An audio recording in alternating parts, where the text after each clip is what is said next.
1000 ரூபா பணம் கொடுத்துட்டா பாதுகாப்பா? இலவச பேருந்தில் வந்து பயணச்சீட்டு கொடுத்து இலவசமாக பயணிக்கிறது பாதுகாப்பா? ஏன் அதை சொல்கிறேன்னு கேட்குறீங்களா? அந்த பயணச்சீட்டு கிழிச்சு கொடுக்குறாங்களா, அதுலேயே ஊழல் நடக்கும். அதில் என்ன சார் ஊழல்? பேப்பர் ஊழல், ரோட்டில் ஊழல் நடத்தலாமே. தொட்டதெல்லாம் ஊழல் அப்படிங்கிறதுக்காக சொல்ல வரேன். வேலையை நடத்துகிறாங்க அவங்க. வேலூரில் அடிச்சுட்டு போணுச்சே, பாலம் தரையோட தரையா, பாலத்தையும் காணும் ஆத்தையும் காணும்னு சொல்கிற அளவுக்கு வெக்கமா இல்லை உங்களுக்கெல்லாம்? நலத்திட்டங்களை உருவாக்குவதை கொள்ளையடிக்கிற நோக்கத்தில் தொடர்ச்சியாக இவர்கள் எல்லாவற்றையும் கொள்ளையடித்து கொண்டிருப்பதை கண்கூடாக பார்க்க முடிகிறது. எல்லா அமைச்சர்களும் கொள்ளை, எந்த அமைச்சரும் ஒழுங்கா இல்லை.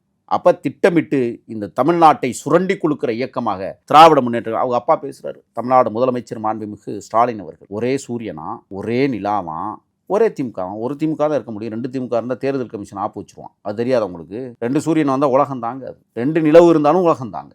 அதனால தான் விண்மீன்கள்லாம் கண்ணுக்கு எட்டாத வருவான், பல ஆயிரக்கணக்கான கிலோமீட்டர், பல லட்சம் கிலோமீட்டருக்கு அங்கிட்டு இருக்குது.